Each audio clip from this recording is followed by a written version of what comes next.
할렐루야 성가대 찬양 감사합니다. 할렐루야. 지난 한 주간 추석 명절이었습니다만 잘 새셨습니까? 네, 좀 이렇게 살이 오르신 것 같아요. 저도 살이 좀 쪘습니다. 다시 살을 좀 빼야 됩니다만 하나님께서 이렇게 하나님을 사모해서 주님께 나온 우리 조원의 모든 성도님들의 삶 속에 크신 은혜와 평강과 또한 놀라운 사랑이 충만하기를 간절히 바랍니다. 저는 이 시간 좀 속상한 이야기로 오늘의 말씀을 시작합니다. 모 기독교 신문에서 한 신자 독자가 이렇게 투고를 했습니다. 얼마 전까지만 하더라도 저는 믿는 사람을 만나면 누구를 막론하고 너무나 반갑고 기뻤습니다. 그런데 요즘은 교인인 제가 교인을 제일 경계합니다. 저에게 와서 예수를 믿는다고 이야기하면 그 사람은 일단 믿지 않기로 작정했습니다. 그렇게 변한 제가 너무 속상합니다. 이런 투서였습니다. 사랑하는 총계성 여러분, 성도와 성도의 관계는 세상의 어떠한 관계보다 아름다워야 합니다. 왜냐하면 성도라고 하는 이름을 가지고 있기 때문입니다. 이 성도라고 하는 이 단어의 문자는 그대로 거룩한 자입니다. 곧 세상과 구별되며 하나님께 속한 자다라고 하는 겁니다. 그런데 그러한 성도가 성도를 제일 경계한다고 그렇게 이야기합니다. 이게 대체 무슨 일입니까? 정말 속상한 일이 아닐 수가 없습니다. 성경은 우리에게 예수를 믿으면 받게 될 축복에 대해서 말씀하고 있습니다. 그 축복 가운데 가장 큰 축복은 바로 우리가 영원한 생명을 얻게 되었다 하는 사실입니다. 이와 비교할 수 있는 복은 없을 것입니다. 우리는 예수 믿는 순간 죽을 수밖에 없는 우리의 죄된 존재가 영원한 생명을 얻게 되었고 천국 백성이 되었다라고 하는 말씀입니다. 참으로 큰 은혜요 축복입니다.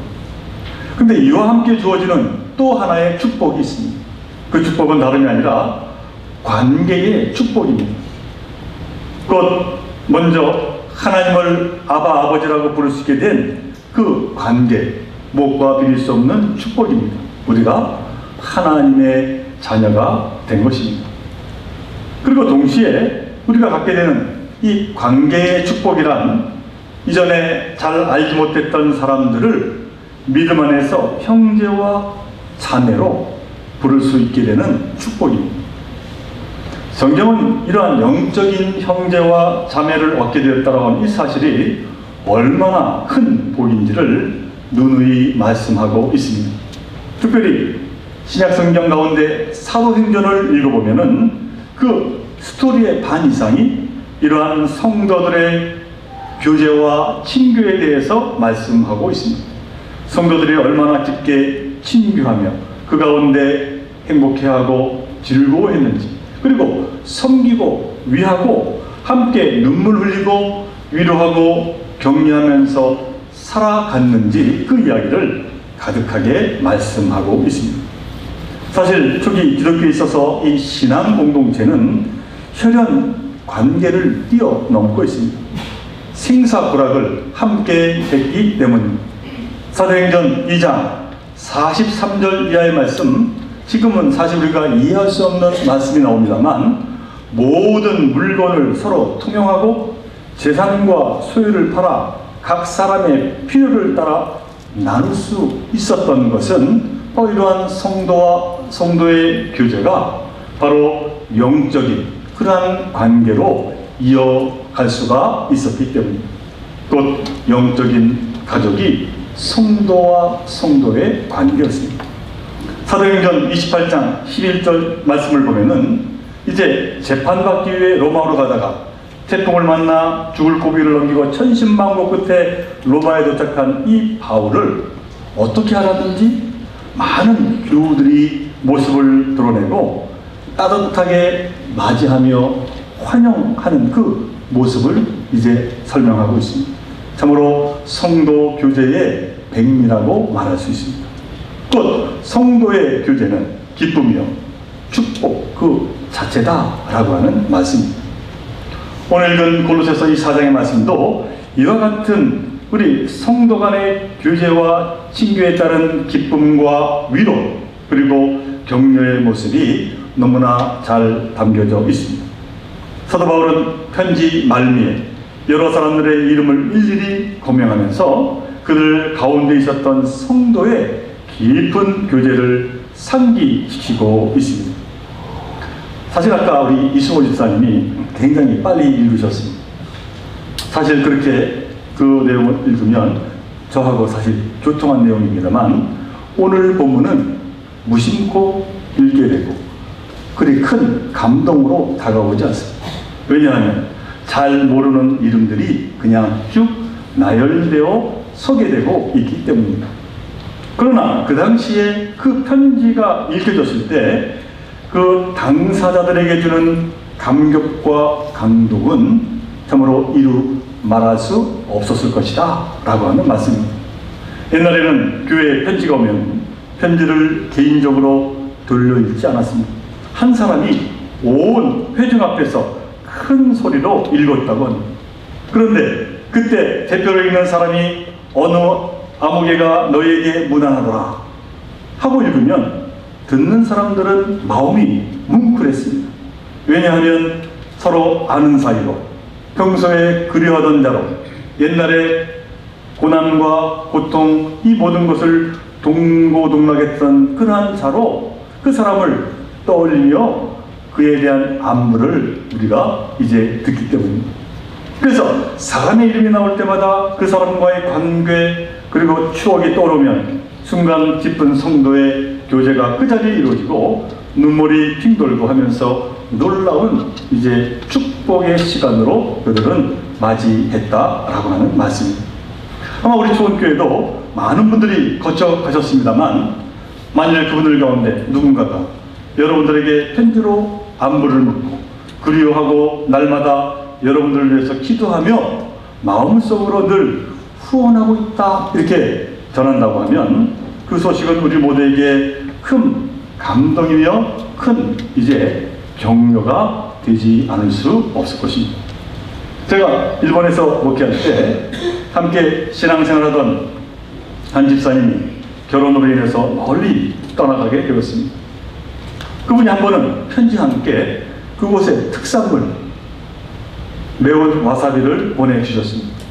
교우들과 나눈 적이 있었습니다만 얼마나 반갑고 기뻤던지 우리 모든 교우들이 그 집사님과의 함께했던 기억을 되살렸던 적이 있습니다.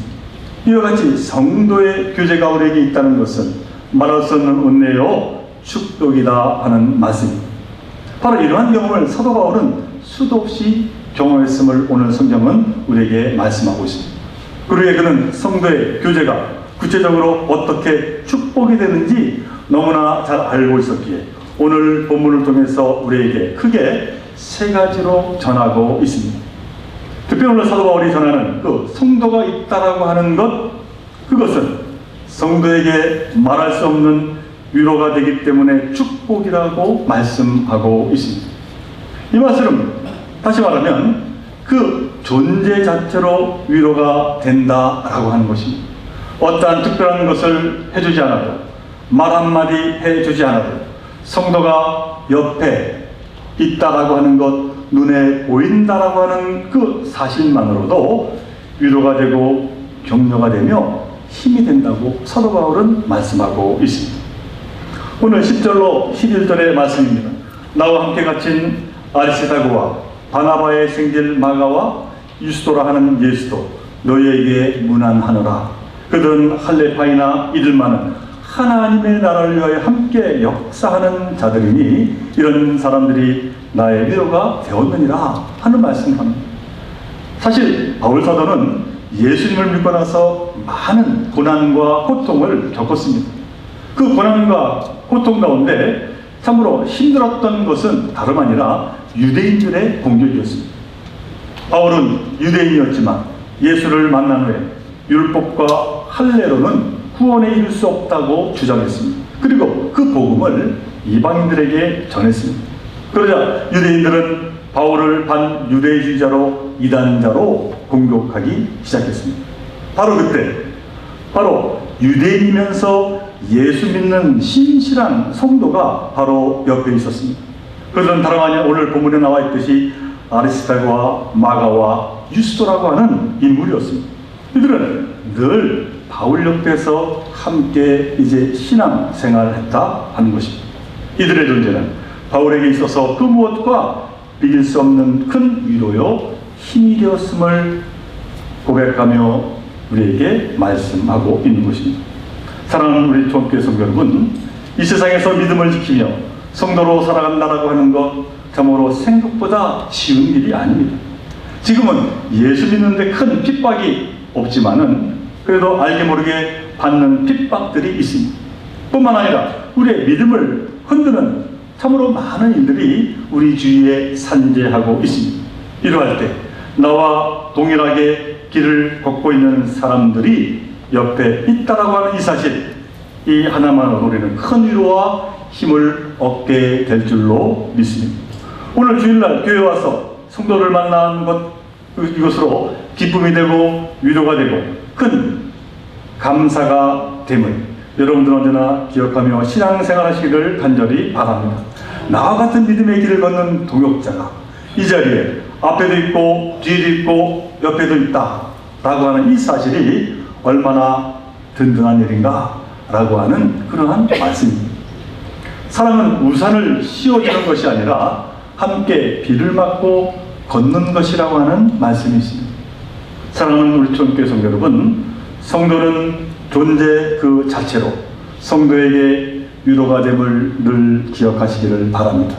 함께 믿음의 길을 걷기 때문에 이 세상 가운데 함께 좋은 길을 걸어가기 때문에 서로 큰 위로가 되는 것입니다. 그래서 교회에 오면 당연히 서로 기뻐하고 즐거워하며 감격할 수밖에 없습니다. 서로 얼굴 붉히는 일은 있을 수가 없다 하는 것입니다. 이것이 바로 온전한 성도의 모습이요 신앙 공동체의 참 모습임을 오늘 사도 바울은 우리에게 말씀하고 있습니다. 바라기는 여러분 옆에 있는 성도들에게 위로가 되시기를 간절히 바랍니다. 또한 옆에 있는 성도를 통해서 위로받게 되기를 간절히 바랍니다.